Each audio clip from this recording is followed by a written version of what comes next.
The broadcast is now starting. All attendees are in listen-only mode. Hi, everyone. Welcome to today's webinar, our 2024 Fraud Trends and Key Takeaways. This is kind of an exciting one because not only do we have our ARC presenters here, but we also have Alvin Adreno from ASTA. And Alvin, if I said your name wrong, correct me, please. Before I kick it over to Cornelius, and we're sorry, we're having a little bit of technical difficulty, so you will hear his voice, but unfortunately you will not see his face. But he will be one of our key presenters along with Doug. And I just wanted to go over some housekeeping before I did turn it over to Cornelius. One of the main things that is always asked, or one of the major questions, is this being recorded? And yes, this session is being recorded. We will send this out to all of our registrants in the next few days. Otherwise, you'll be able to find it on our arccorp.com website under on-demand webinars. So it will be available so that you can share this with others in your office that maybe weren't able to attend today. This is an interactive session. We want you to make sure that if there's a topic that's brought up, that you ask your questions, or if you have something on your mind that you want to ask, please do. And we will ask those intermittently throughout this presentation, and we will leave time at the end for Q&A as well. So if there is anything, and you can type in your questions in your control panel on the right-hand side of your screen anytime during this presentation, and we'll try to get to those. If there's some that we get that come in late, we will answer those individually after this session is over. So Cornelius, I'm going to turn it over to you now. Great, thank you, Judy, and good afternoon, good morning, everyone. Thank you for joining us for our 2024 Fraud Trends and Key Takeaways session, where we will be touching on phishing attacks and imposter fraud, growing threats from agency impersonation, including the NDC tract. We'll also be looking into some emerging trends around AI deepfakes and how advanced tech is reshaping fraud. And then we'll look at more of our traditional ongoing fraud trends around credit card fraud and altered information. Before we get started, as Judy introduced me, I'm Cornelius Hatting, Director of Revenue Integrity, Compliance and Accreditation. And with me today is... Hi, I'm Doug Nass, and I'm a Director of Fraud Investigations here at ARC. So I hope you enjoy this session. There's a lot of information, a lot of different types of frauds, but today we will start with the growing issue of cyber attacks. And they come in various disguises with various end games. One of the biggest problems we're facing right now is continued cyber attacks using phishing emails blasted out by criminals. They're typically often disguised as emails coming from GDS providers, other industry vendors as well, suppliers. But the one type that we really are having an issue with is unauthorized access, meaning a phishing email is blasted out to the industry, enticing or putting a little with a time limit of, hey, you need to click on a link, input your GDS login credentials, and now unfortunately the criminal has your login credentials to remotely access, typically at night and over the weekend when no one's around to determine that someone has remotely accessed your GDS. We'll go into this a little bit further, but it's a major issue. Another type of cyber attack are the ransomware. So in which fraudsters are sending out emails, typically and this is across pretty much every industry, government, private sector, in which they often will have an attachment which will launch ransomware, which will then lock up the target's systems. And then you'll get a message in which the hostage taker, the ransomware attacker is going to ask for usually cryptocurrency in order to send you the recipient keys to unlock your systems. So it's not only a travel industry issue. We know of agencies that have been targeted and impacted by ransomware attacks. So that's a real issue as well. But once again, often coming in the form of emails that have attachments or links enticing or urging you, the recipient, to click on it. And lots of bad things can happen, unfortunately. We've got issues where fraudsters are also cloning legitimate websites, making them appear as if they're either a real travel agent or an airline as well on social media. And unfortunately, it's operated by fraudsters that do all kinds of different types of criminal activity, from regular credit card fraud to stealing frequent flyer miles to stealing travel vouchers. So there's a lot of them out there operating around the world, targeting agents or customers in North America. Yeah, and in many instances around the spoofing website piece, of course, when you get that phishing email, when you get that redirect or that demand or requirement to click that link, you're very likely getting redirected to a spoofed or cloned site that is made to look and feel exactly like the entity you expected it to be, and that's in that environment where your data is being compromised, and basically you're giving it away in those environments. Yeah. So yeah, like I said, at the beginning, there's lots of different ways that these bad actors, these fraudsters, are targeting not only the public but travel agents, other industries. It's just they don't care who they're going to get money from or sensitive information. They'll just blast it out to everybody. Oftentimes, impersonating legit people. The impersonation, especially, we'll go into a little bit deeper in the Deepfake artificial intelligence schemes that have really popped up in the last couple of years that are problematic. We know about travel package scams, people who are claiming to be a travel agent. They're putting their info out on social media. People are going and contacting these people, and usually nothing good happens. You can be tricked out of your vacation funds. Plenty of partner and affiliate scams. People wanting to come in and do joint business with you. You've got to be very careful about who you allow sort of inside your business castle walls. Yep. Yeah, it can be crazy. So really vetting people before you allow access is crucial. And another one we know about is, especially for the travel community, is invoices sent out by fraudsters that lure the recipient into thinking, hey, there's a commission coming, click on this link or fill out this information in the attachment, mail it in, and now you're giving up banking information, wiring money, or thinking that the funds are coming your way when they're not. But now they've got important insider information on you as an agent in your business. So lots of different ways in which these fraudsters operate. Not all of them looking for the same thing. Some of them want direct tickets. Some of them want to drop ransomware, hold your entire system hostage.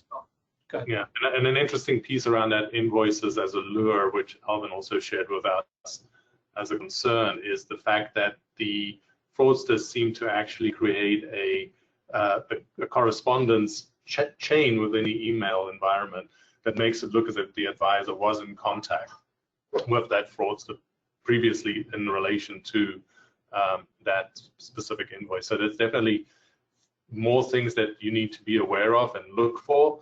as you go through your day-to-day work as well. And of course, all these frauds Doug's mentioned has a major impact on you by exposing sensitive customer data, disruption to your operations, giving access to your account information. Obviously, financial losses is number one there. Systems are being compromised, and then your agency's reputation is also being impacted because of these breaches. But yeah, moving on, let's look at some examples that Doug has put together for us. Okay, here is an example of two different phishing emails. The one on the left, you can see was just about 2-ish weeks ago, was sent out. This has been going on for a long time, especially with the GDS on the left.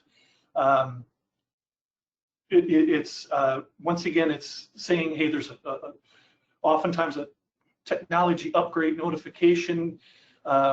You can look down and see that, you know, they want you to click, click to confirm your sign in. And this is where they're harvesting your GDS login credentials. And you may not know it. And you may go to a page that looks like it's from Sabre. It's not. It's just, you know, the fraudster is stealing their logos and their name. You can see at the top that the Sabre Central, the email address that it came from, doesn't look anything like it would come from Sabre.com. And another key thing is that we're in contact with these agents or with these GDS, and they've all told us they will not send out legitimate emails to their customers in which they ask them to go and click on a link and log in. It is going to say if they have an offering or a new stuff coming out, please visit us. It's go to your browser, your internet browser, and log in through your usual means, not through an email. Yeah, it's a key take. Yeah, absolutely. And yeah, so although, you know, we still get these types of phishing, and to Doug's reference there, we are in constant communication with the GDSs. We talk about the types of schemes that are out there. We're sharing, they share with us what they see around what the phishing emails look like, etc. And we do communicate that out to the agency community via attack messages. So if you're not signed up to any of our attack messages, please go to our website and log in there, and then sign up for those attack messages, because we do communicate out via that channel about the most recent types of phishing schemes, but also provide you with examples of what that looks like in those tag messages. But although this is an ongoing issue, over the last, I would say, 12 plus months, a lot of advancement has been made in adopting multi-factor authentication in these environments, which is really a key and fundamental piece to safeguarding your environment, and especially your GDS access. So if you don't have multi-factor authentication for your GDS environment yet, please go and get that. Mostly all the GDSs do provide that as an option to you, but it's up to you to go and sign up for it. There are obviously movements to early in 2025 due to PCI DSS requirements to have multi-factor authentication mandatory for many levels or many access points, including your MyArc environment, which is something that will come into effect later in 2025. But there's definitely a big drive from business in general to have multi-factor authentication adoption across the board, and of course that's your number one solution and number one solution and option to get greater security for your especially your GDS environment, and having to reduce your exposure to potential fraud in that space as well. Yeah. So Doug, there was a question around if there's a way to detect a cloned site. a clone site is looking at the URL, looking at the web address, going on to, there's a free website called whois.com, and you put the domain in to find out the creation date, when it was first registered. If you know that a company's been around for a long time, their website's going to be around for a long time. And if you see that the domain registration is recent, something, I'd be very hesitant about doing anything on that website. So free tools out there to help you. So this is a lot of just reinforcing a lot of things that we've said. The multi-factor, is a really important one. It's not failable, but it's a big hurdle for fraudsters to get around. Receiving that confirmation through something you have, your phone. So it's really, if you log into something like all my bank sites, or anything important financial, they've got some type of multi-factor on it. Either they recognize my computer all the time coming from the same static ID or IP address.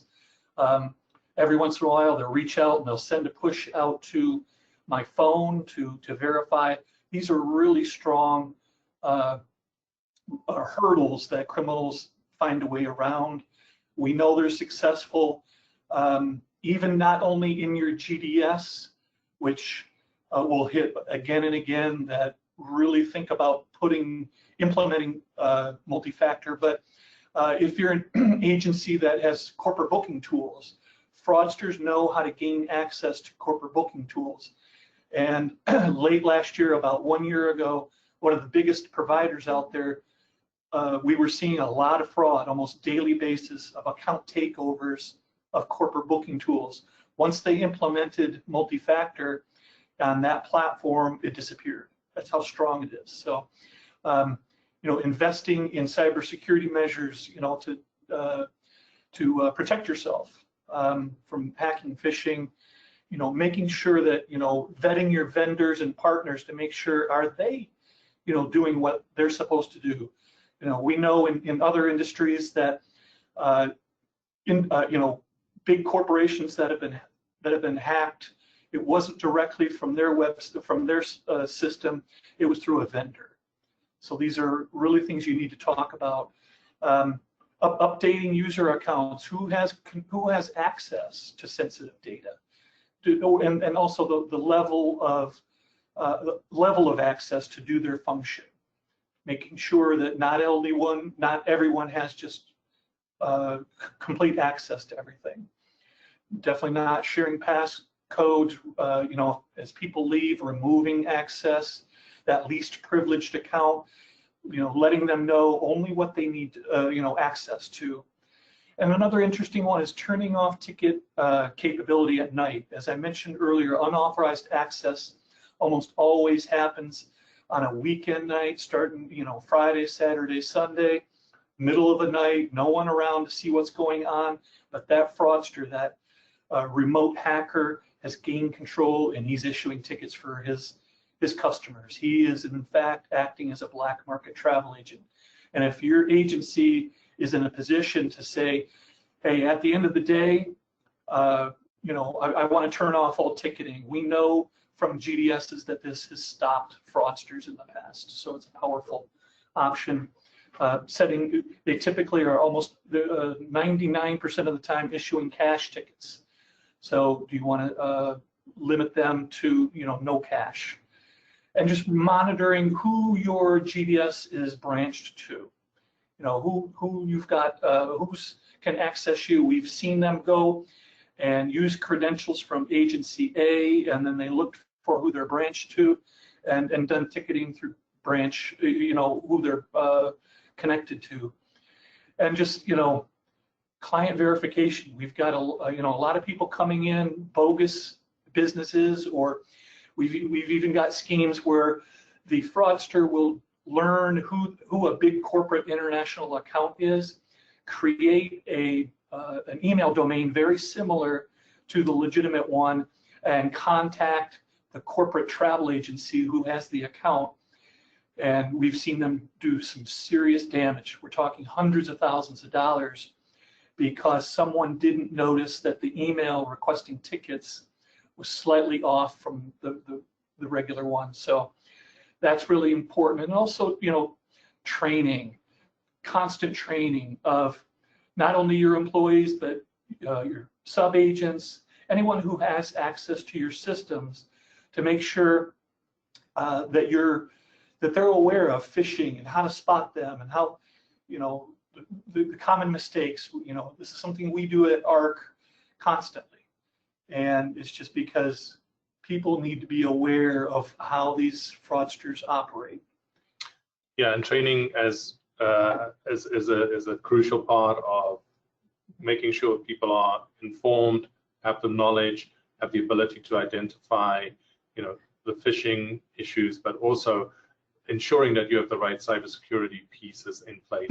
That's a thing that ARC is driving as well through the agency reporting agreement under Section B.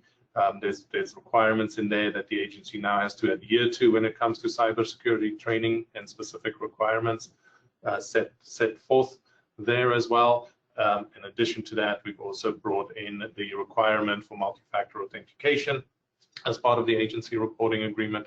So a lot is being done from ARC's perspective to, number one, inform, educate, but also adjust our environments to ensure that we help the agency community to establish and put in place those requirements essential to help prevent against the type of frauds that we've talked about here just now.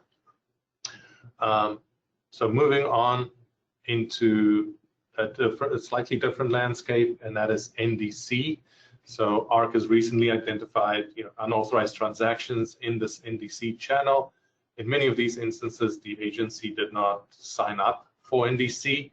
However, their credentials, and we've been talking about this for the last few minutes here, their credentials were compromised. They must have given it up at some point in time, either through a potential new business partner, either or via a compromised email link or other means. In all these instances, the fraudster gained access, or used rather, the credentials obtained from the agency to enter into the NDC portal, to sign up as the agency within the NDC portal on the airline side, and proceed there then to issue a number of tickets in the NDC space, all for cash form of payment. And, you know, ultimately those tickets are being issued and flown and processed. We also see that a lot of those tickets have a same day, next day type of travel itinerary, and so on. So it's a similar trends that we've seen historically in risky bookings that we see in the NDC channel as well.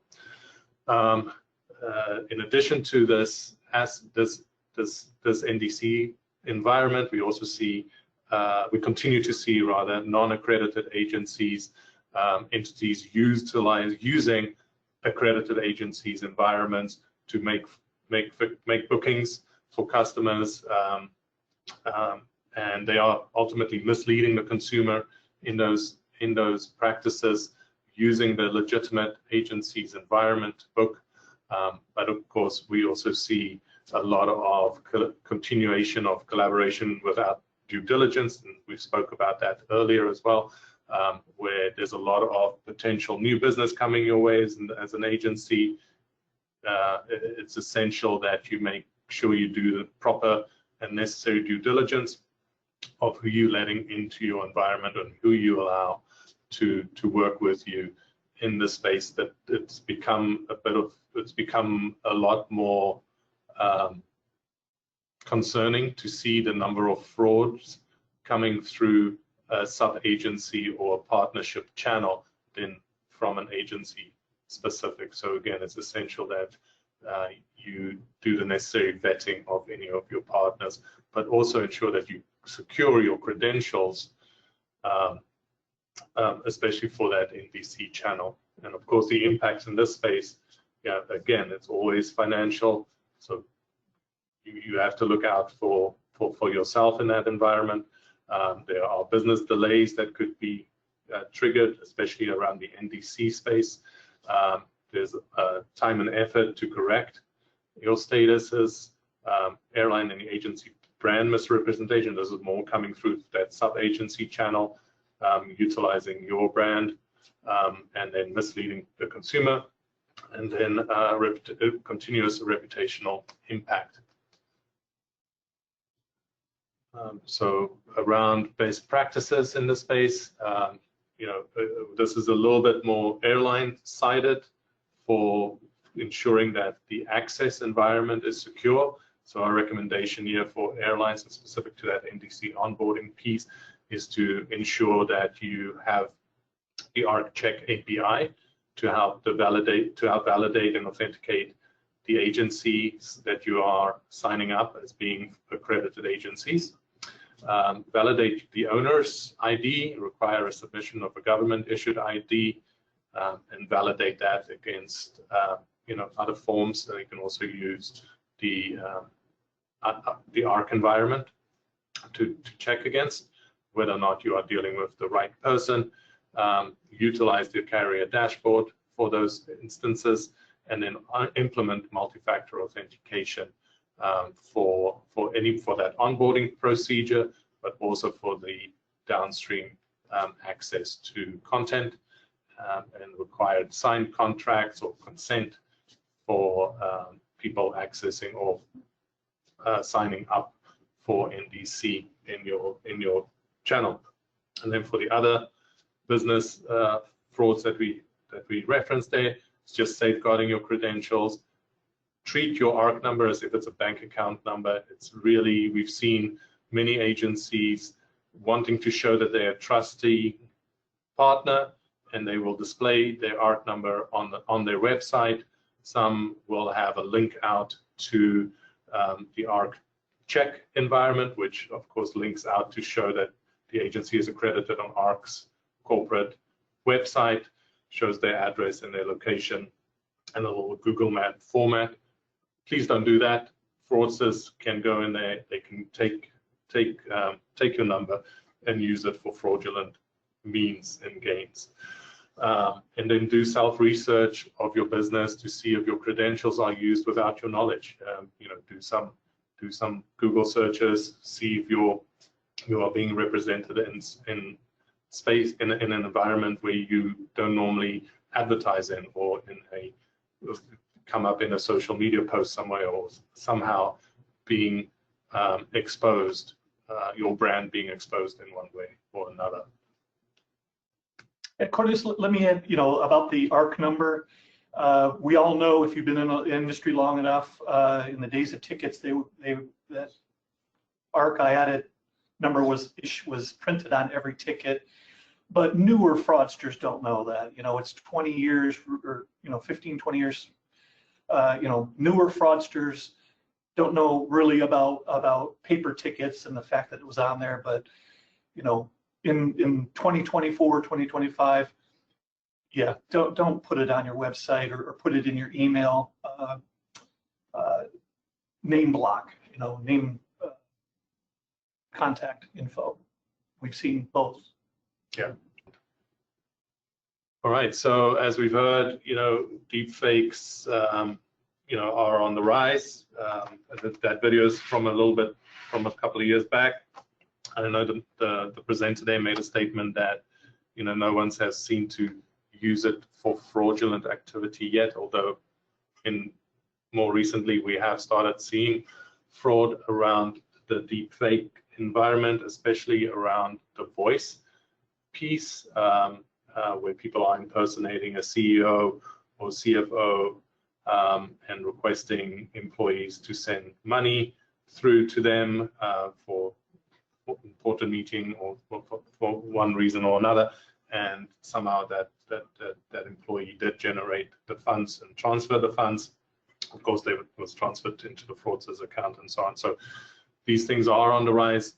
It could lead to enhanced phishing attacks, as we start looking at as I mentioned, the deepfake audio pieces, and then also potentially if you are dealing with new business partners, new business environments where, you know, people are trying to impersonate legitimate individuals to gain access to your business or business channels. That could be another area of concern or something to be aware of anyway, regardless. And of course, the growing concern around ransomware and blackmail, where, you know, the use of people's faces, people's voices could lead to fraudulent activity. Of course, the impact of this type of fraud is similar to what we've been communicating: financial exposure, exposing sensitive customer data, giving access to your accounts, system compromises, and then of course that reputational damage.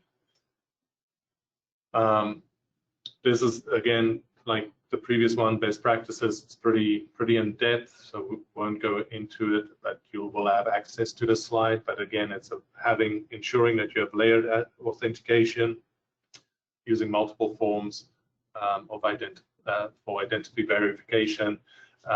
Make sure you operate in secure channels, especially company messaging apps, and so on.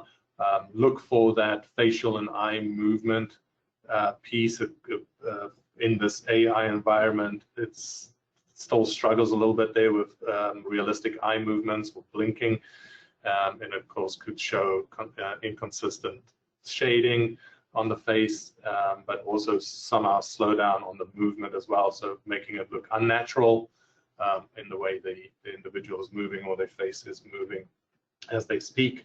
And then listen for slight audio irregularities or unnatural pauses in speech patterns. Just educate yourself, stay informed, stay up to date with, you know, emerging trends and techniques that are out there. Develop policies and procedures on how to deal with potential breaches in this, when you are, you know, exposed to this sort of fraud. You know, if applicable, build out machine learning or AI tools for detection.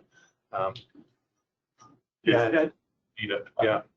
I just like to add, you know, especially the preparedness of having a policy, your internal policy of the CEO, CFO, or another one who then does a deepfake video chat with someone in accounting to say, you know, pay this invoice, wire this money to this account. Have some sort of secret way of making those known, but not, and just have a policy of, I will never video call you, I will not send you. Somehow there's with a safe word, a code word. I can see it also. So not only an internal abuse to get funds wired out of the agency, but big corporate clients where they're doing the same thing. They're video calling the agency, posing as an executive, and ordering tickets. So I see that potentially, both of them are social engineering attacks or social engineering schemes, but those could be two ways in which the agency community could be targeted. Right.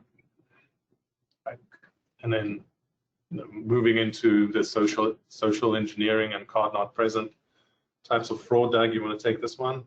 Yeah, it's I've been doing this for a long time. Social engineering, some of the old schemes that we've been combating since especially the dawn of the internet.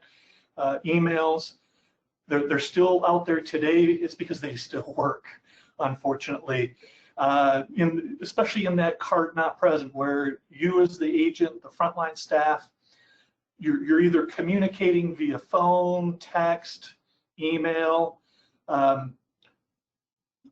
over video, and fraudsters are passing along, making themselves try to appear as legit as possible, but a lot of it's fake, photoshopped stuff. These criminals, who many of them purchase compromised credit card information off the dark web.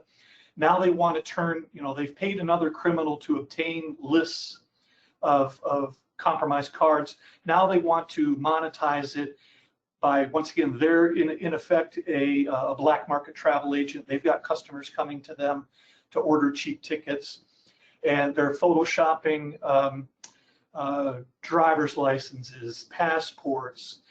Here's an example of a passport in which the back of it, we see this pretty often, claims to be, it's a shell of a, or an image of what a Wells Fargo a card would look like. The problem is the fraudster either doesn't care or doesn't know that the first 6 digits of the account identify the bank issuer. So it's called the BIN, the bank identification number. And there's a free website called bincheck.io. You can see it along the lower right. You just input, once again, free, quick to use, easy to use, 42, 46, 31. It was really assigned to the issuer Chase Bank. So this is information mismatch that you, if you're obtaining this type of documentation from your customer, look at it, go to bincheck.io. There's other free ones out there, but this is a good one. And if you've got that information mismatch, something's wrong. Stop the transaction, and especially let us know here at ARC, because what they'll do is if you've been targeted and you realize it's a fraud, that fraudster doesn't stop. He simply moves on to the next agent. And we love it when agents realize, hey, this is a fraud attempt. Alert us at stopfraud@arccorp.com.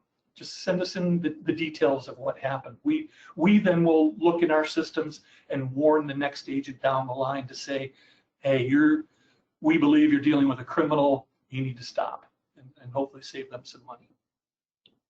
Yeah.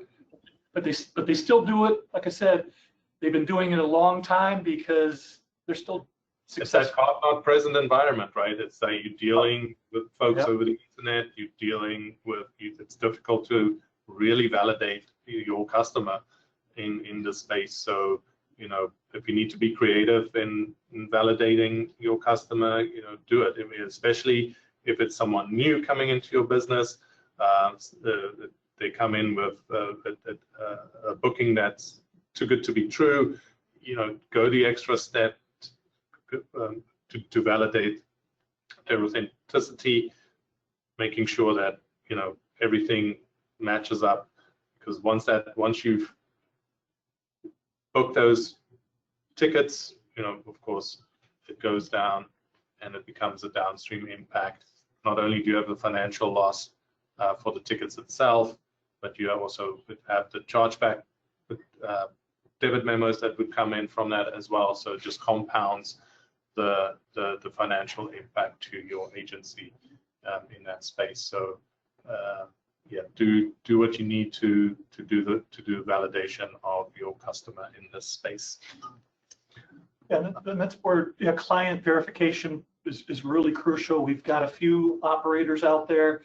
They will do their research, especially with international corporations. So where the corporate travel agent fulfilling the contract knows that people are traveling all over the world, but they will find out from a corporation, who is your corporate travel agent, who's providing you with that travel support, and then they will contact the corporate travel agent, and they've just created a domain, like I said earlier, that's very similar to the legitimate corporate site. They could put, ABC Corp. Corporation.com is the legit corporate travel site, and the fraudster goes out and creates ABC Corporation UK.com.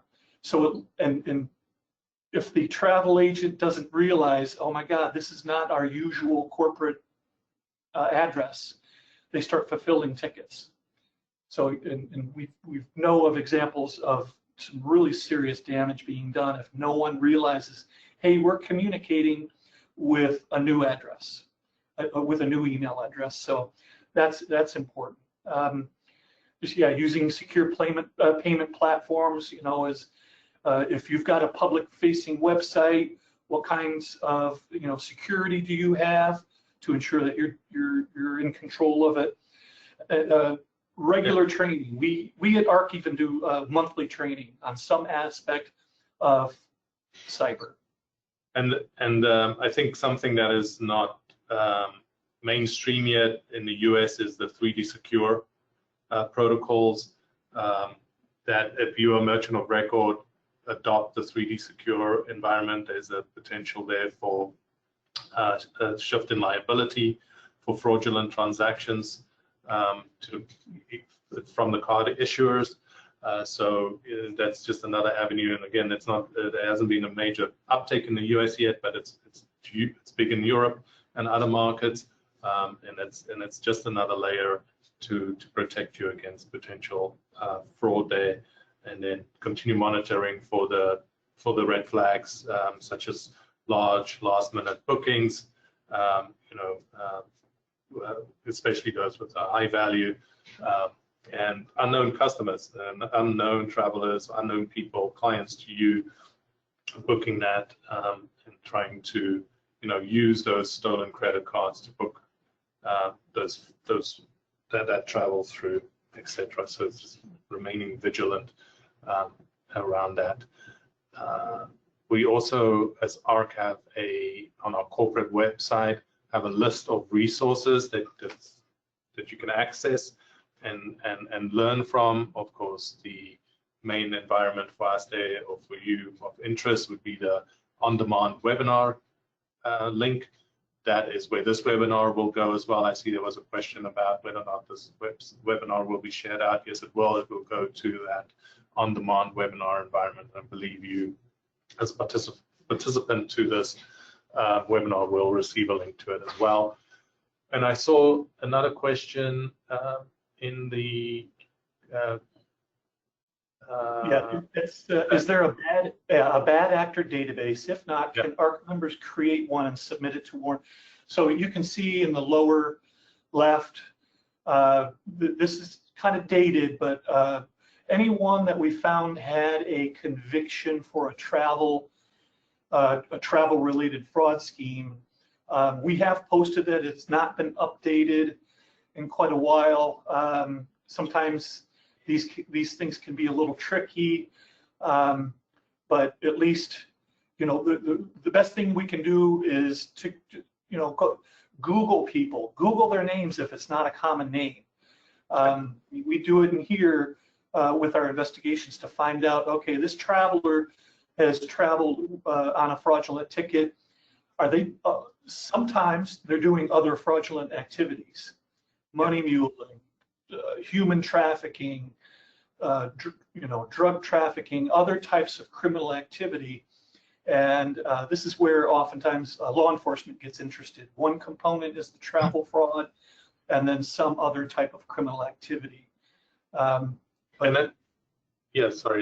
aside from that, we do send out fraud alerts or risk alerts to the agency community. So if for some reason we identify a potential risk, be it because of a traveler, credit card, type of ticketing types, routings, etc., which doesn't seem to be usual for your agency, we will send you a risk alert for you to then double check those transactions, those passengers, do additional validation, and then you have an opportunity, and we try and get that out to you as quickly as possible within the void window that will allow you to take the necessary corrective actions in voiding those transactions should you identify any concerns with those potential bookings.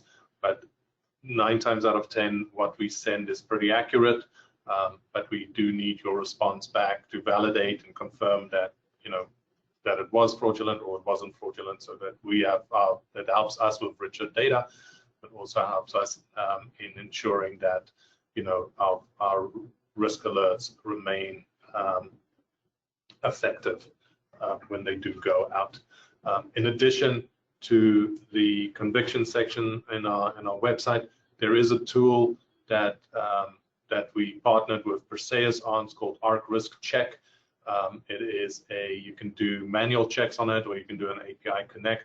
But it's a community environment, collaborative environment, where other individuals who have had chargebacks due to either the traveler, the type of card in use, etc., report that into this environment, and you can go in there and put in the information that you have related to your booking, such as an email, IP address, etc. Obviously, the more information you have, the better score you will get from it, be it a positive, negative score. But you can also just put in an email into the call, and it'll score it for you whether or not that email has shown up as a fraudulent, as part of a fraudulent transaction. Historically, it'll match in the database, and the database includes data from what we load as Arc, airlines load into it as well, together with other travel agencies into that space. So that's another way, although it's not a bad actors database, but this is as good as it gets around industry communication, industry identification of bad actors in the travel environment.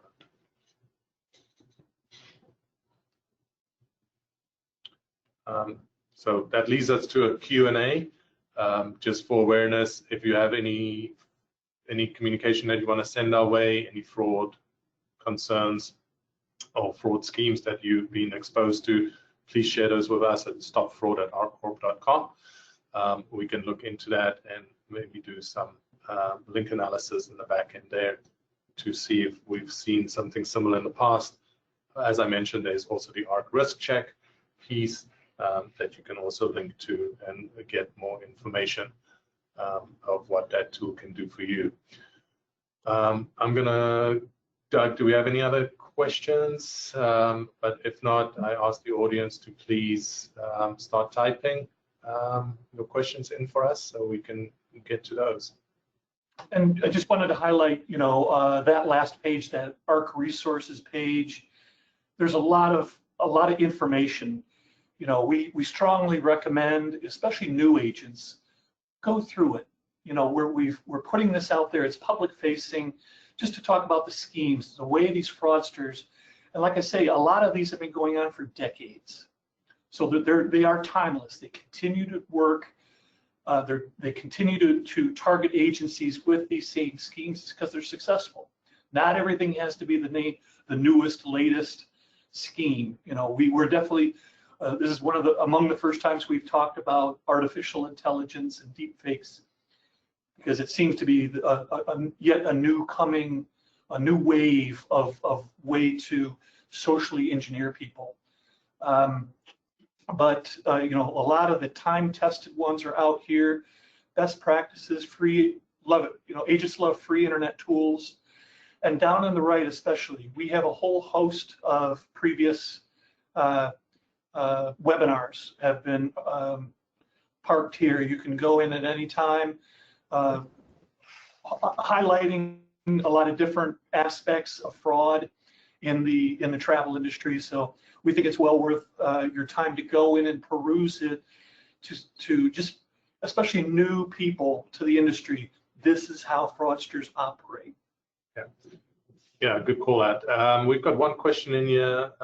What kind of information would a fraudster need in order to enter into an NDC agreement with an airline, and how would an agency find out if this has happened? So the first part I'm not going to answer. I'm not going to give anybody ideas here of how to go in and defraud that environment. So sorry, we're not going to answer that first part of the question. But the second part we can answer, and that is monitor your sales reports. Monitor what's being booked in your environment. Look at that daily.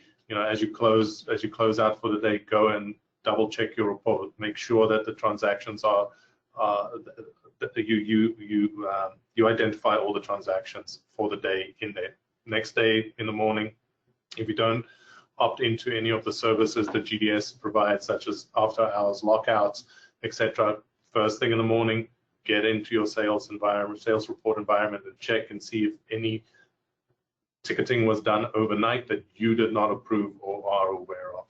So that is how you can identify it and, of course, take action as need be. See if there's any other questions.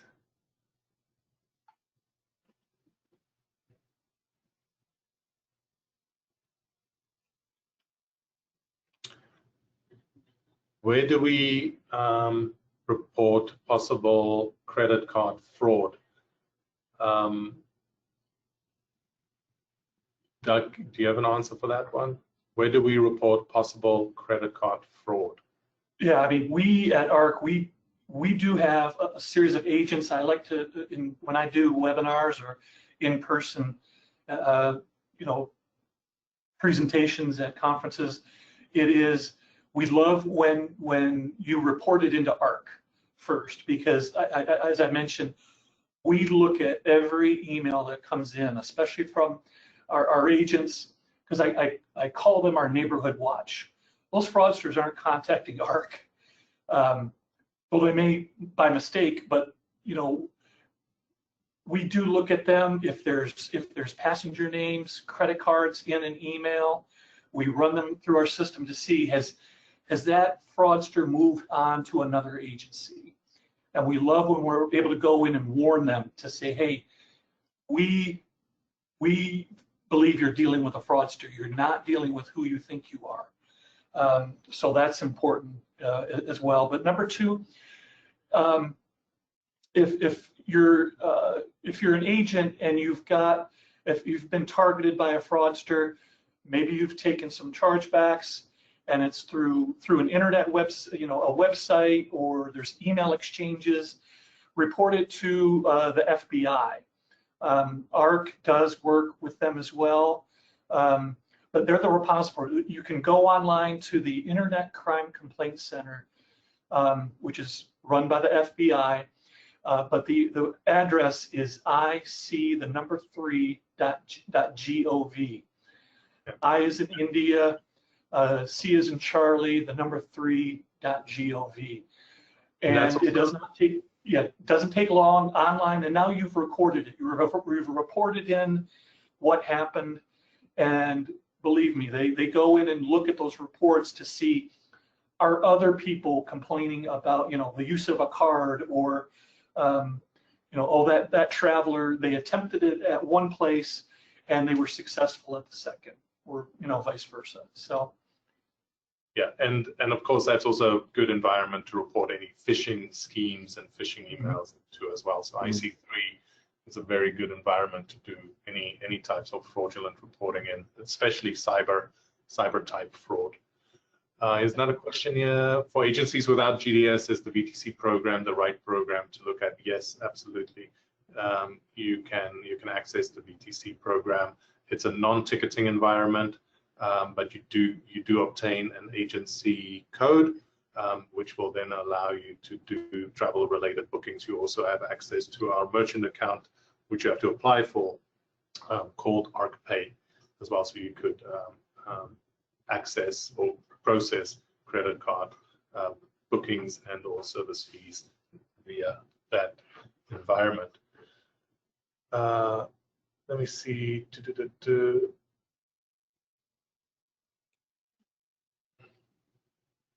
Yeah, there's a question: do the airlines check for fraudulent credit card input from travel agencies? The airlines do have credit card fraud tools that overlays their environments, so they will be checking for potential fraud in that space. Yeah, it's just that they're direct bookings, because they don't view that they've got enough information that the travel agent has. Yeah. So they're at a big disadvantage to try to vet a transaction that comes through from the travel agency level. And then there's a statement here that we've made a lot of focus on ARC numbers. Is there the same concern with IATA numbers? Yes, IATA numbers can be used the same way and the same type of fraud as the ARC numbers. So if you are IATA accredited, follow the same security or secure your number in the same way. Yeah, and we do communicate with IATA, and we share, fraud information. And I can guarantee you, the IATA World agents face the same types of attacks that the ones here in the U.S. That fraudster does not care who he gets a ticket or gets information from. It's just that he finds that one agent a day to get what he wants, which is tickets for his own customers or whatever else he's looking for. Borders don't matter to these people. Yeah. All right. I don't see any other new questions there. I do see someone validating what we said about checking your sales reports in the morning, but also added there to check your bank account. And by doing so, this person who shared this information has had the ability to save themselves a lot of money by avoiding transactions. So thank you for that validation and additional support there. We're on the hour. Don't see any additional questions right now, so I think we can call it. So over to you, Judy. Yeah, thank you, Cornelius, very much. And thank you, Doug. And I'd also like to thank Alvin here from ASTA. So on behalf of ARC and ASTA, thank you all for joining this really informative and important webinar. As we go into 2025, we'll be working as well to get some other additional webinars set up to, again, always make you aware of the latest, greatest, what's happening in the area of fraud. Cornelius has said many times, and Doug as well, where to contact us, fraud@arccorp.com, which has been on the screen here. And of course, you can always check ARC Risk Check. But thank you very much. I want to, again, give a special call out and thanks to ASTA. So thanks for working with us on this. And most of all, thanks for all of you for taking the time to tune in and listen to us today. And as it's been said, this will be available on arccorp.com under on-demand webinars. And for all of you that registered and attended today, we'll be sending you a follow-up email, which will have the recorded webinar and the video that Cornelius played as well. So thank you so much, and sorry for Cornelius, you couldn't see his face today, but again, a little technical difficulty there, but hopefully next time you'll be able to actually see him present. And you can see. Thank you, Alvin. Thank you, Doug. Thanks everyone, and thanks everyone on the. Thank you, everyone. Bye-bye now. Bye. What is so special about